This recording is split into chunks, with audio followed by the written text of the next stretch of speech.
So today we're building this nice new Henderson grey with metallic orange, real nice.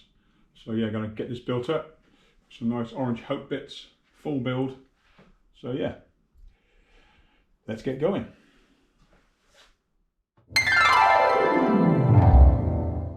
Put the seat clamp on first, then we can get the seat post in and I can put it in the stand. In the Slam 69 workshop today, which is nice. Got plenty of tools. Got some tools at home for doing stuff, but if you're going to build a full bike, it's best to have all the kit. So yeah, lovely paint job on this. It's got candy orange, just to match the. It's quite hard. Hope orange is quite a hard colour to match with paint because it's anodised, but this is as close as we can get. So you've got a slightly different colour to the oranges depending on where you look at it from. Nice little touch with a little Slam Smokestone S on the drop out.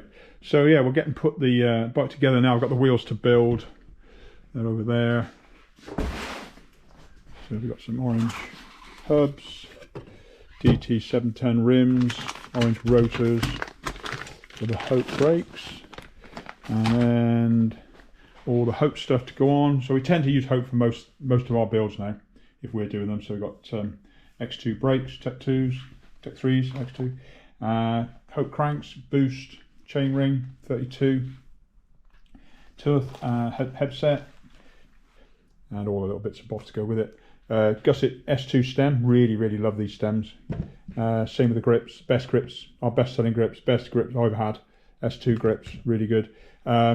Race face Chester bars, love these, great value. Yeah, 35mm clamp size.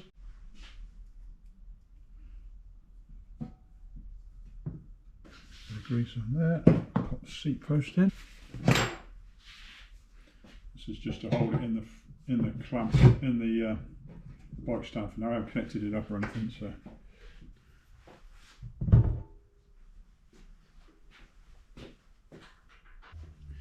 Just put grease on there, and the axle. Just place the hanger on there for a minute. That's held on with the axle, that helps. And just pop the screws in. So okay, sunk screws. Thankfully we chose a hanger that's readily available. Orange actually used the same hanger, they used the same drop out, because frame manufacturers, you have a catalogue of hangers, types of hangers. There's no point in trying to design your own. You just choose one that suits your frame design. This one's perfect. And obviously it means that you can get the hanger should you need it. Just nip that up. Make sure that runs smoothly. That's it. Pop that back out.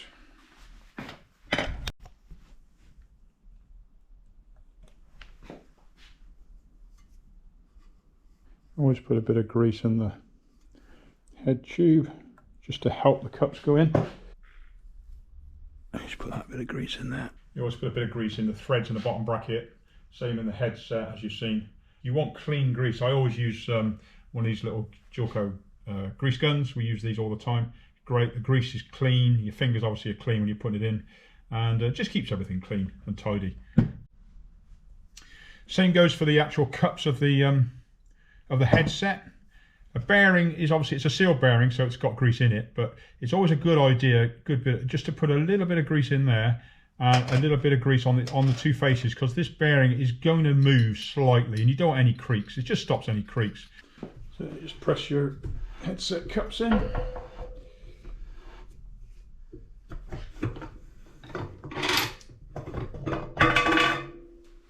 Now this bike's going to have rigid forks, so we've got a set of Salsa Bearpaw forks, rigid. I've painted these the same to match the frame, so they've got a nice little logo on, little Smokestone logo, and a little S on the bottom there. So we'll pop these on, lower bearings in, put your wedge in the top, headset spacers, put the logo the right way up.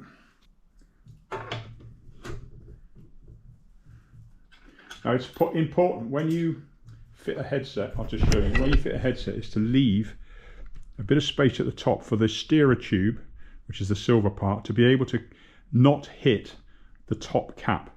If the steerer tube hits the top cap, then the headset won't tighten up, because this is basically a compression system. So the top cap pulls all the bearings and everything else together. So this, you don't want this to hit the top of that steerer tube. So you just want to knit this up. We're not going to go mad at the moment. Line up things like logos, because it's quite important to get all your logos straight. So right, that runs nice and smooth. That's lovely. Of course, what's very important is that your wife brings you some sandwiches for later. I'm actually in the workshop on Sunday today because the shop's shut. Just gives me a chance to use the workshop. And other essential, obviously, is a nice brew. I think today, oh, we've actually got coffee. I smell of coffee. And the other vital thing is you have a companion. Hello, baby. How are we doing? Hey? How are we doing? I'll do a shop dog. Hey? How are we doing, baby? What do you think so far? Mum has left you here and hasn't brought you any toys to play with while she nips to the shop. Okay? She is a lovely, lovely dog. I've never known a dog like it. She's so easy to look after. Oh yeah, very patient. Aren't we? Eh? What do you think? Right, bottom bracket next.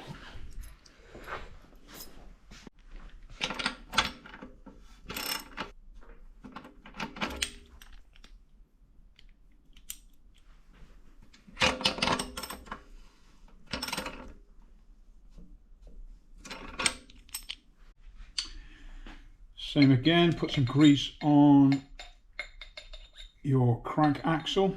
This is going to sit in all kinds of muck over the time it's going to be in there, so it's best just to give it a bit of something. If you ever want to get it out, it just makes life a bit easier, especially if you're going to ride your fat bike. I mean, this is a fat bike, so if you're going to ride a fat bike on the beach, you're going to get salt water and stuff in there, and you can't really strip it out every time you use it. So, but I hope recommend plenty of grease on all of their stuff as you put it together. So we'll do that now. Non-drive in first. Put your dust covers on. Make sure you're getting the right way around on these little Hope dust covers. I'm saying with any bearing cover, you'll see on the part that goes against the bearing, you'll have a tiny little lip. I'm not sure if you can see that, but there's a tiny inner lip. That little lip there is designed to sit against the inner race of a bearing. You've got the outside silver part and the inside silver part, and then the black seal. The inside silver bit has got to hit this part of the cover. If you put it the other way around, you have a wider one. If you put that on, it'll rub on the cover and then bind up. So just to make sure you're getting the right way around. Yeah, so you get this tool.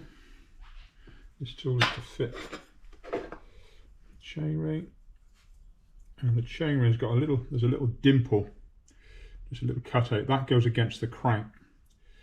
So you put it that way around. Take your little silver washer off, obviously, first. There's a little silver washer for the lock ring to rub against.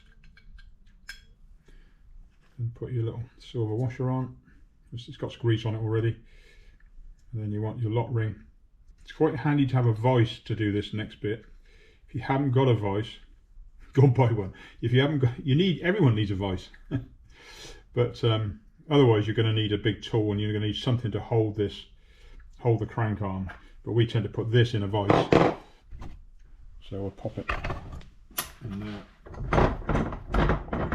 And then you just place that on there, locate it into the slots. It's quite fine, this, so it's quite a fiddle. There we go, straight in. So, and then just tighten that up. It needs to be pretty tight. Put that back in your toolbox, don't lose it. Tighten that up. I've already put grease on the spline, so that helps with that. Just make sure you line up your crank arms. Early ones were a bit of a fiddle to get on and off, but these are beautiful. That runs just good enough. Beautiful. So you've got a preload on the other side of here. So then you've got a little lock ring.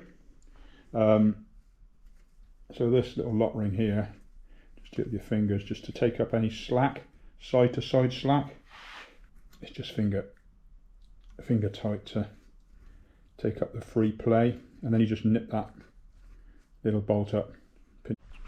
So now pop the brakes on, drop a lever clamp, and we just adjust that over. So this is a standard 160 on the back, post to post. So for this, most of these bikes, most of the ones we build, we have 180 front rotor, 160 rear. It just means you don't over brake the back. You don't want to be skidding everywhere. So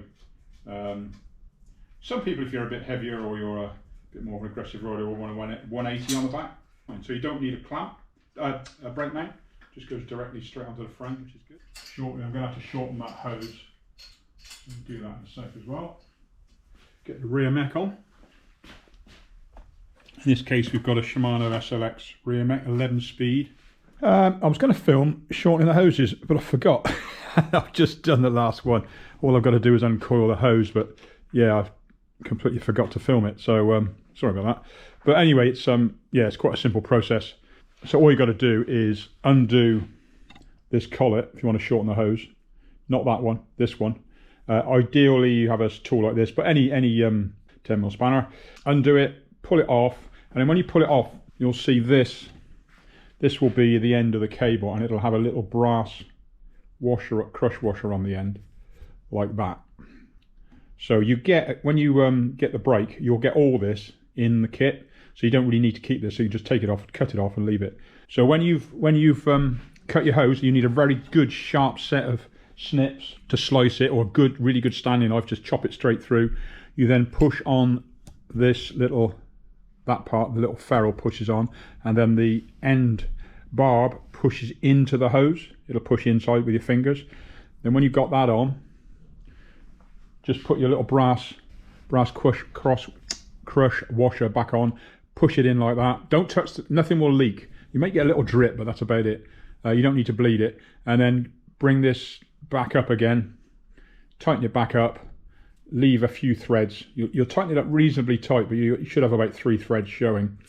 And then when you do that, the hose will coil.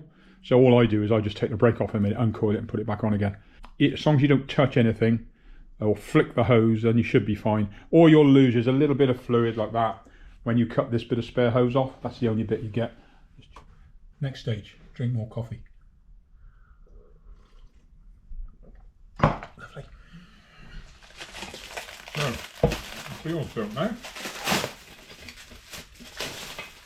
DT710 rim, the go-to rim, and Fat Snow hubs in orange. Lovely. These are Smokestone Henderson's rear axle spacing is 177 by 12, and the front is obviously 150 by 15. Right, wheels. Sort of know my way around this bit. Done a few of these, I can tell you. So, spokes, 264, black. Right, starting on drive side. Sorry, drive side. Lace every other one.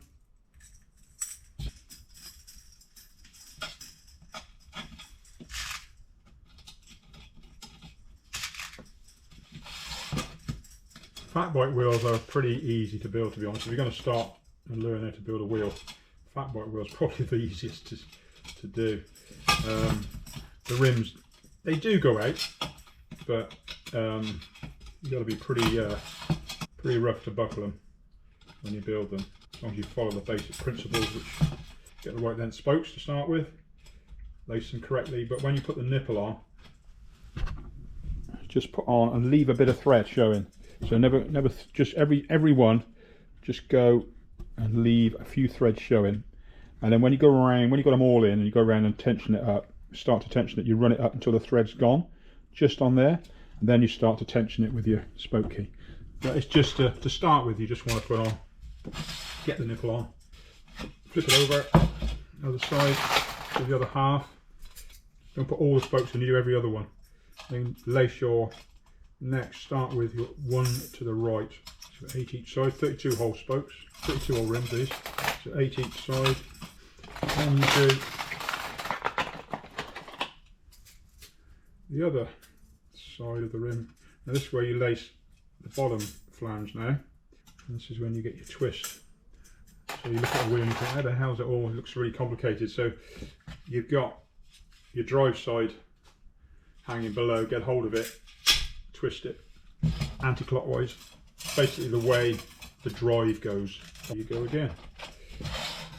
And then now you go, if you look at the spokes on here, you go under 2, over 1, under 2, over 1. And that's called 3-cross, which is the most common lacing for most wheels, especially mountain bike wheels. Obviously road wheels completely different, got a myriad of lacing, radial. Anyway, I won't go into all that, it's just confusing.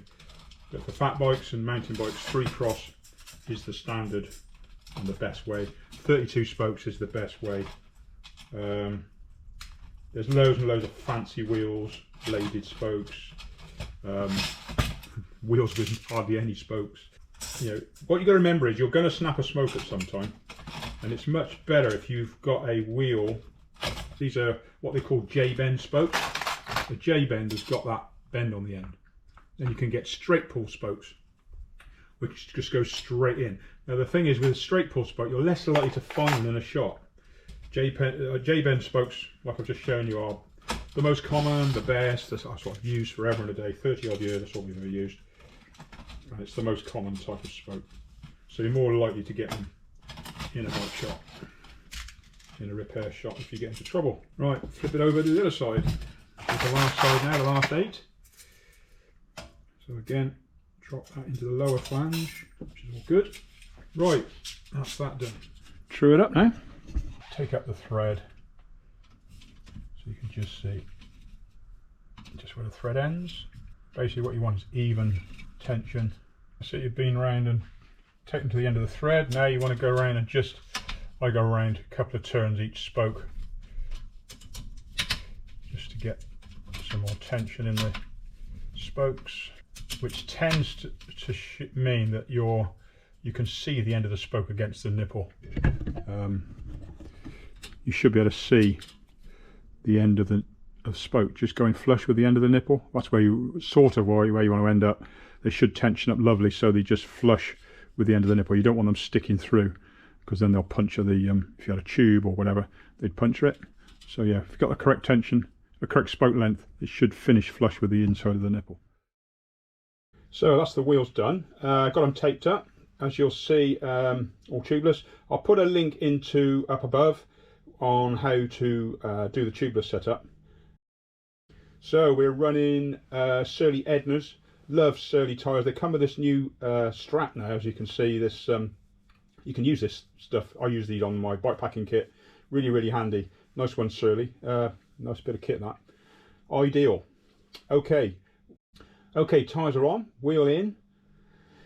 Just tighten up the old axle, and let's just see. That's it, running lovely and freely. Just check the gears, make sure that all works properly. So here we go, finished. So there you go, how to build a Smokestone Henderson. If you want to find out more information, I'll put a link to the website in the description. And anything else you want to know, if you want to keep in touch, just please like and subscribe. Thanks for watching.